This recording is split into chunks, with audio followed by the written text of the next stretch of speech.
வணக்கம் நண்பா. ஒரு பிராண்டு, அந்த பிராண்டு எவ்வளோ பெரிய பிராண்டாக இருந்தாலும் சரி, அந்த பிராண்ட் கிட்ட எவ்வளோ சூப்பரான ப்ராடக்ட்ஸ் இருந்தாலும் சரி, எண்ட் ஆஃப் த டே அது எந்த அளவுக்கு சேல் ஆயிருக்குது அப்படிங்கிறத வச்சு தான் அதோட சக்ஸஸ் அண்ட் ஃபெயிலியர் ரேட்டை வந்து எல்லாருமே சொல்லிட்டு இருக்கிறாங்க.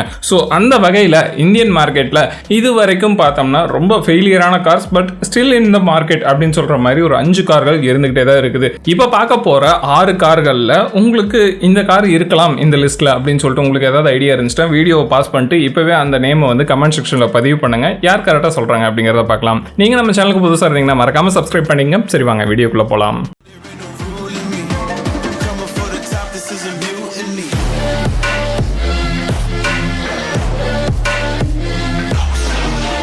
இந்த லிஸ்ட்டில் நான் எடுத்திருக்கிறது 2023 மொத்த சேல்ஸை நான் எடுத்துகிட்டு வந்திருக்கிறேன். ஸோ அதில் டாப் 6, அதாவது ரொம்ப கம்மியாக சேல் ஆகிருக்கிற கார்களை தான் நம்ம பார்க்க போகிறோம். 6வது இடத்துல இருக்க போகிறது எதுன்னு பார்த்தீங்கன்னா எம்ஜியோட கிளாஸ்டர் அப்படிங்கிற கார் தான். கிளாஸ்டர் கார் பற்றி நான் பெருசாக சொல்லணுங்கிறது கிடையாது. இந்த கார் பார்த்தீங்கன்னா 47.38 லட்சம் ரூபாயிலிருந்து 54.24 லட்சம் ரூபாய் வரைக்கும் நம்ம மார்க்கெட்டில் கிடைக்குது. ஸ்பெக் டீட்டெயில்ஸ் அப்படின்னு சொல்லி பார்த்தோம்னா 1996 சிசி இன்ஜினோட இந்த கார் டீசல் ஆட்டோமேட்டிக்கில் வருது. 6 and 7 சீட்டர் ஆப்ஷன் இந்த வண்டியில் கொடுக்குறாங்க. கம்ப்ளீட்டாக பார்த்தோம்னா 5 ஸ்டார் ரேட்டிங்கோட இந்த கார் வருது அப்படிங்கிறது குறிப்பிடத்தக்க விஷயமா இருக்குது. இந்த கார் கம்மியா சேலா இருக்கான முக்கியமான காரணம் என்ன அப்படின்னு சொல்லி கேட்டீங்கன்னா, இந்த சேல் வந்து மற்ற கார்களோட கம்பேர் பண்ணும்போது கம்மி தான். அதுவும் இனோவா காரோட கம்பேர் பண்ணும்போது இந்த காரோட பிரைஸ் கொஞ்சம் அதிகம். அது மட்டும் இல்லாமல் இனோவா சேல்ஸோட கம்பேர் பண்ணும்போது இதோட சேல்ஸ் ரொம்ப கம்மியா இருக்குது. பட் இருந்தாலும் 2604 கார்கள் அப்படிங்கிறது ஓரளவுக்கு டீசென்டான நம்பராக தான் இருக்குது எம்ஜியை பொறுத்த வரைக்கும். ஏன் அப்படின்னு கேட்டீங்கன்னா, எம்ஜி கம்பெனி இப்பதான் ரீசெண்டாக நம்ம மார்க்கெட்டுக்குள்ள வந்திருக்கிறாங்க. ஸோ இந்த மாதிரியான ஒரு சேல்ஸ் எம்ஜி கம்பெனியை பொறுத்த வரைக்கும் ஒரு நல்ல சேல்ஸாகவே பார்க்கப்படுது. இந்த கார் டிஸ்கன்டினியூ பண்ணுறதுக்கான வாய்ப்பு இல்லை. பட் ஃபெயிலியர் கார்ஸோட சேல்ஸ் லிஸ்ட் அப்படின்னு சொல்லி பார்க்கும்போது டாப் 6 லிஸ்ட்ல இந்த காரும் இருக்குது அப்படிங்கிறத மைண்டில் வச்சுக்கோங்க. சரி, இந்த காரோட பாசிட்டிவ் அண்ட் நெகட்டிவ் சைடுன்னு பார்த்தோம்னா, முதல் விஷயம் குவாலிட்டியான ஃபிட் அண்ட் ஃபினிஷை இந்த வண்டியில் பண்ணியிருக்காங்க. அது உண்மையிலுமே அட்டகாசமாக இருக்குது. ரெண்டாவது விஷயம் பெரிய கேபினாக இருக்குது இந்த வண்டி. அதுவும் இல்லாமல் காரோட ஃபியூச்சர்ஸ் உண்மையாலுமே நிறைய இடத்துல நம்ம கனெக்டடாக ஃபீல் பண்ண வைக்குது இந்த காரோட. அது ரொம்ப நல்லா இருக்குது. மூணாவது விஷயம் பவர்ஃபுல்லான இன்ஜின் இருக்குது இந்த வண்டியில. அடுத்தது ஸ்மூத்தான கியர் பாக்ஸை கொடுத்துருக்காங்க. அந்த 1/2 கோடி அப்படிங்கிறது இந்த கார்ல நீட் அண்ட் டீசென்டாவே பேசுது அப்படிங்கிறது முக்கியமான விஷயம். அது மட்டும் இல்லாம ரைட் குவாலிட்டி இந்த வண்டியில எக்ஸ்ட்ரீம்லி சூப்பரா இருக்குது. 5வது முக்கியமான விஷயம், வண்டியோட ரோட் பிரசன்ஸ் உண்மையாலுமே அது நம்மளை ஃபீல் பண்ண வைக்குது நண்பா. அதுல எந்த ஒரு மாற்று கருத்துமே இல்லை. சரி, இந்த வண்டியோட நெகட்டிவ் சைட்ஸ் அப்படின்னு சொல்லி பார்த்தோம்னா, வண்டி கொஞ்சம் பார்த்தீங்கன்னா ஹைட்டான வண்டி. ஸோ நமக்கே பார்த்தோம்னா பாடி ரோல் ஆயிருமோ இந்த கார்னர்ஸ்லாம் ஓட்டும் போது அப்படிங்கிற பயத்தை வந்து இந்த வண்டி கொடுக்குது. ரெண்டாவது விஷயம் என்னன்னு பார்த்தீங்கன்னா, டிசைன் அந்த அளவுக்கு வந்து என்ன சொல்றது எக்ஸைட்டிங் ஆகிற மாதிரியான டிசைன் கிடையாது. ரொம்ப ஓல்டான ஒரு டிசைன் மாதிரி தான் ஃபீல் ஆகுது. மூணாவது பார்த்தோம்னா, இந்த வண்டி ஃபார்ச்சுனரோட கம்பேர் பண்ணும்போது அந்த அளவுக்கு இந்த வண்டி பார்த்தீங்கன்னா நிறைய பேர் லைக் பண்ணாமல் போகிறதுக்கான வாய்ப்புகள் நிறைய இருக்கிற மாதிரி தான் இந்த வண்டி டிசைன் பண்ணியிருக்காங்க. லிஸ்ட்ல 5வது இடத்தை பிடிச்சிருக்கிறது ஜீப் மெரிடியன் அப்படிங்கிற கார் தான். 42,51,000 50,07,000 ரூபாய் வரைக்கும் இந்த காரோட பிரைஸை வந்து கோட் பண்ணியிருக்காங்க. பேஸ் வேரியன்ட்ல இருந்து ஹையர் அண்ட் மாடல் மாதிரி. சரி, ஓகே. இந்த வண்டியோட ஸ்பெக் டீடைல்ஸ் அப்படின்னு சொல்லி பார்த்தோம்னா 1956 CC diesel engine, manual automatic available இருக்கு. 7 சீட்டர் கெப்பாசிட்டியோட இந்த வண்டி வருது. இந்த கார் 2023 மொத்தமாக சேல்ஸ் ஆனது எவ்வளோன்னு பார்த்தீங்கன்னா 2571 கார்கள் வரைக்கும் சேல் ஆயிருக்கு.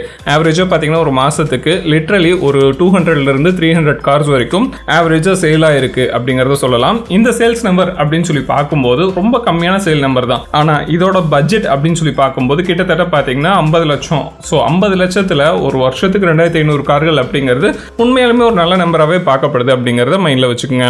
சரி, இந்த வண்டியோட பாசிட்டிவ் அண்ட் நெகட்டிவ் சைட்ஸை பத்தி பார்க்கலாம். பாசிட்டிவ் பாயிண்ட் அப்படின்னு பாத்தீங்கன்னா, இந்த வண்டி ஒரு பிரீமியம் லெகசி ஹெரிடேஜ் மாதிரி வண்டியை வந்து கொடுத்துருக்காது. உண்மையிலுமே சூப்பரா இருக்கு. ஆஃப் ரோடிங் லீனியேஜும் இந்த வண்டியில் நல்லா இருக்கு அப்படிங்கறத சொல்லலாம். ரெண்டாவது விஷயம், ரோட் பிரசன்ஸ், அதுக்கப்புறம் ரோட் மேனர்ஸ் உண்மையிலுமே இந்த வண்டியில் நல்லா இருக்குது. ஸ்டீரிங்கோட எஃபோர்ட் போடுறது பார்த்தோம்னா அந்த அளவுக்கு எஃபோர்ட்லெஸ்ஸாக ஸ்டீரிங் வந்து யூஸ் பண்ற மாதிரி இருக்கு. உண்மையாலுமே பெரிய வண்டியா இருந்தாலும் ஸ்டீரிங் ரெஸ்பான்ஸ் உண்மையாலுமே சூப்பரா பண்ணியிருக்காங்க. மூணாவது, ஆஃப் ரோட் கேப்பபிள் பார்த்தோம்னா உண்மையாலுமே இம்ப்ரெசிவா இருக்குது இந்த வண்டியை பொறுத்த வரைக்கும். அது மட்டும் இல்லாம ஆஃப் ரோடிங்ல இந்த வண்டியில கொடுத்துருக்க டெக்னாலஜிஸ், அதுக்கப்புறம் மற்ற விஷயங்கள் உண்மையிலுமே சூப்பராகவே நல்லா இருக்குது அப்படிங்கிறது மிக முக்கியமான விஷயம். நாலாவது, ரொம்ப important, third row seating. Seating. உண்மையாலுமே நம்ம தேர்ட் ரோ வந்து ஃபோல்ட் பண்ணி அதிகமான லக்கேஜஸையும் ஏற்றிக்கலாம். தேர்ட் ரோ பார்த்தீங்கன்னா டீசெண்டான ஸ்பேஸை வந்து கொடுத்துருக்கிறது உண்மையுமே நல்லா இருக்குது. 5வது பர்ஃபார்மன்ஸை பொறுத்த வரைக்கும் வண்டி உண்மையிலுமே சூப்பராக பண்ணியிருக்காங்க. கியர்ஸை ஷிஃப்ட் பண்ணுறதும் செம ஸ்மூத்தாகவே இருக்குது. சரி, ஓகே, இந்த வண்டியோட கான்ஸ் நெகட்டிவ் சைட்ஸ் அப்படின்னு சொல்லி பார்த்தோம்னா ஃபர்ஸ்ட் விஷயம் ஆட்டோமேட்டிக் கியர் பாக்ஸ் பார்த்தோம்னா அந்த அளவுக்கு சூப்பராக இல்லை அப்படிங்கிறது மிக முக்கியமான விஷயம். டவுன் ஷிஃப்ட் பண்ணும்போது லேக் இந்த வண்டியில் இருக்குது. ரெண்டாவது விஷயம் தேர்ட் ரோ பார்த்தோம்னா ஒரு ஷார்ட்டான ரைடுக்கு நல்லா இருக்குதே தவிர லாங் டிரைவ் போகிறோம் அப்படின்னு பார்த்தோம்னா இந்த வண்டி பார்த்தோம்னா அடல்ட்டுக்கு தேர்ட் ரோ அந்த அளவுக்கு சூட்டபிளாக இல்லை அப்படிங்கிறது மிக முக்கியமான விஷயம். அன்கம்ஃபர்டபுளாக இருக்குது. சில்ட்ரன்ஸ் உட்கார வச்சு கூட்டிகிட்டு போகிற மாதிரி இருந்துச்சுன்னா உண்மையிலுமே நல்லா இருக்குது அப்படிங்கிறதுல எந்த ஒரு மாற்று கருத்தும் இல்லை. மூணாவது முக்கியமான விஷயம் லிமிட்டடான டீலர்ஸ் மட்டும்தான் இருக்கிறாங்க. ஜீப் கம்பெனியை பொறுத்த வரைக்கும் ஸ்ட்ராங்கான சேல்ஸ் அண்ட் சர்வீஸ் நெட்வொர்க் இல்லாது மிகப்பெரிய குறையாக பார்க்கப்படுது. லிஸ்ட்ல 4வது இடத்தை பிடிச்சிருக்கிறது டொயோட்டாவோட ஹிலுக்ஸ் அப்படிங்கிற பிக்கப் ட்ரக் தான். ஆக்சுவலாக இந்த வண்டியில் நான் பர்சனலாகவே ட்ராவல் பண்ணியிருக்கேன். நான் ட்ராவல் பண்ணும்போது உண்மையாலுமே நான் என்ன சொல்கிறது, மற்ற கார்களை கம்பேர் பண்ணும்போது ஹிலுக்ஸோட பர்ஃபார்மன்ஸ் சூப்பராக இருந்துச்சு. ஆஃப் ரோடும் சூப்பராக இருந்துச்சு. அது மட்டும் இல்லாமல் எனக்கு ட்ரக்கில் போகிற மாதிரியான ஒரு ஃபீலே இல்லை. ஒரு லக்ஸூரியான காரில் போகிற மாதிரியான ஃபீல் இந்த வண்டி கொடுத்துச்சு அப்படிங்கிறத எந்த ஒரு மாற்று கருத்தும் இல்லை. வண்டியோட ப்ரைஸ் பார்த்தீங்கன்னா 38 லட்சத்திலிருந்து 47 லட்சம் ரூபாய் வரைக்கும் மார்க்கெட் ப்ரைஸில் கோட் பண்ணுறாங்க. வண்டியோட ஸ்பெக் அப்படின்னு சொல்லி பார்க்கும்போது 2755 cc இன்ஜின் யூஸ் பண்ணுறாங்க. டீசலில் மேனுவல் ஆட்டோமேட்டிக் அவைலபிள் இருக்குது. 5 சீட்டர் கெப்பாசிட்டியோட இந்த கார் வருது. 3 ஸ்டார் ரேட்டிங்கோட இந்த கார் வருது அப்படிங்கிறது மிக முக்கியமான விஷயம். இந்த கார் 2023 2335 வண்டிகள் வரைக்கும் தான் சேல் ஆயிருக்கு. ஸோ இந்த சேல்ஸ்க்கான முக்கியமான காரணம் என்னன்னு பார்த்தீங்கன்னா இதோட ப்ரைஸ். ரெண்டாவது, நம்ம இந்தியாவை பொறுத்த வரைக்கும் பிக்கப் ட்ரக் அப்படிங்கிறது அவ்வளோ பெருசாக வந்து இங்கே பேசப்படலை அப்படிங்கிறது மிக முக்கியமான விஷயம். மஹேந்திராவிலையும் லோயஸ்ட் ப்ரைஸில் பிக்கப் ட்ரக் இருக்குது. ஆனால் பிக்கப் ட்ரக்கை விரும்பி எடுக்கிறவங்க அப்படிங்கிறது ரொம்ப கம்மியாக இருக்குது அப்படிங்கிறது தான் இங்கே முக்கியமான விஷயமா இருக்குது. என்னை பொறுத்த வரைக்கும் ஒரு மிடில் கிளாஸ் வந்து ஒரு கார் எடுக்கிறதுக்கு பதிலாக பிக்கப் ட்ரக் எடுக்கிறது உண்மையுமே எங்களுக்கு நிறைய விதத்தில் யூஸ் ஆகும் அப்படிங்கிறது மிக முக்கியமான விஷயம். ஆனால் பிக்கப் ட்ரக்கோட விலையெல்லாம் அதிகமாக இருக்குது. அந்தளவுக்கு பிக்கப் ட்ரக்கோட மார்க்கெட் நம்ம மார்க்கெட்டில் இல்லை அப்படிங்கிறதும் மிக முக்கியமான விஷயமா இருக்குது. சரி, ஓகே, இந்த வண்டியோட பாசிட்டிவ் அண்ட் நெகட்டிவ் சைட்ஸை பற்றி பார்த்தலாம். பாசிட்டிவ் சைடு அப்படின்னு பார்த்தோம்னா இந்த வண்டி உண்மையிலுமே லைஃப் ஸ்டைல் வெஹிக்கிளாக இருக்கிறது முக்கியமான விஷயம். ரெண்டாவது, கேபினோட ஸ்பேஸ் உண்மையிலுமே சூப்பராக இருக்குது. சப்போர்ட்டிவான சீட்ஸாக கொடுத்துருக்காங்க. பில்டு குவாலிட்டி வண்டியில் அருமையாக இருக்குது. லக்கேஜை வந்து எடுத்துகிட்டு போகிறதுக்கான எல்லா வசதியும் இந்த வண்டியில் இருக்கிறது மிக முக்கியமான விஷயம்.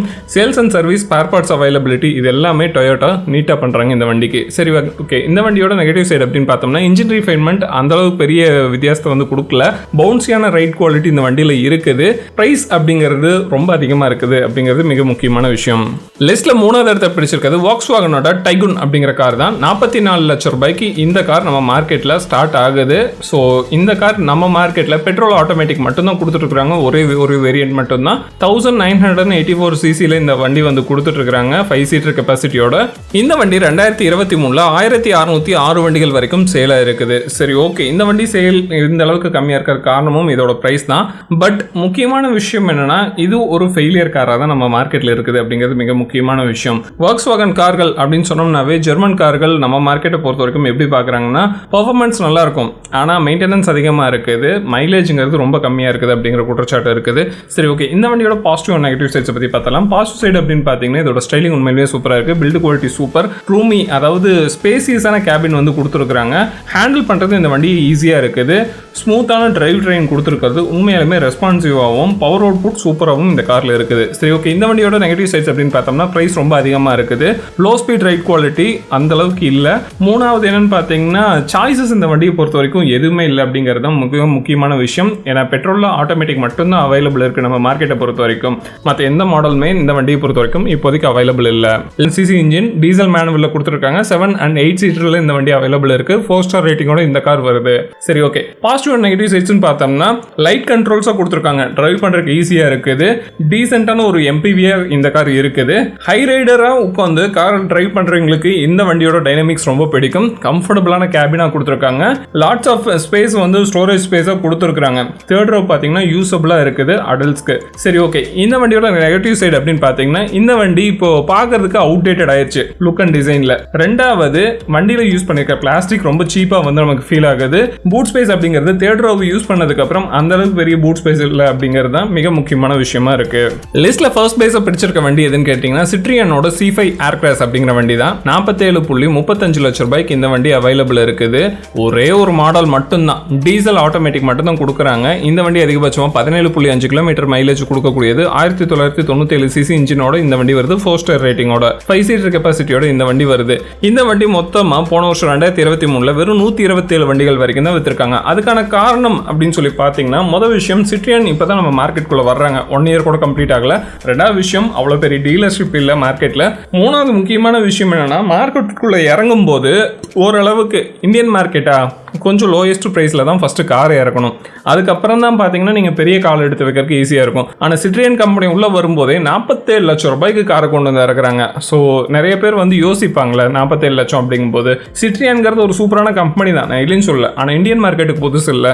டாட்சன் ஒரு கம்பெனி கம்மியான பட்ஜெட்டில் தான் நம்ம மார்க்கெட்டில் பண்ணாங்க. பட் அவங்களாலேயே சஸ்டைன் பண்ண முடியல. கம்பெனி இழுத்து மூடிட்டு கிளம்பிட்டாங்க. பட் சிட்ரியன் இந்த இடத்துல பண்ண ஒரு மிகப்பெரிய அட்டெம்ப்ட், தோல்வியான அட்டெம்ப்ட் எதுன்னு கேட்டிங்கன்னா C5 ஏர்கிராஸ் தான். சரி, ஓகே. இந்த வண்டியோட பாசிட்டிவ் அண்ட் நெகட்டிவ் சைட்ஸ் பற்றி பார்த்தலாம். பாசிட்டிவ் சைடு பார்த்தீங்கன்னா ஸ்பேசிஸான கேபினாக கொடுத்துருக்காங்க. உண்மையிலுமே ஸ்டோரேஜ் ஸ்பேஸ், சீட்டு இது எல்லாமே ஸ்பெஷலாகவே டிசைன் பண்ணியிருக்காங்க. ரெண்டாவது, இப்போ இந்த டைம் டிசைனை இம்ப்ரூவ் பண்ணியிருக்கிறது உண்மையிலுமே நல்லா இருக்குது. பூட் ஸ்பேஸ் பார்த்தோம்னா 580 லிட்டராக இருக்குது.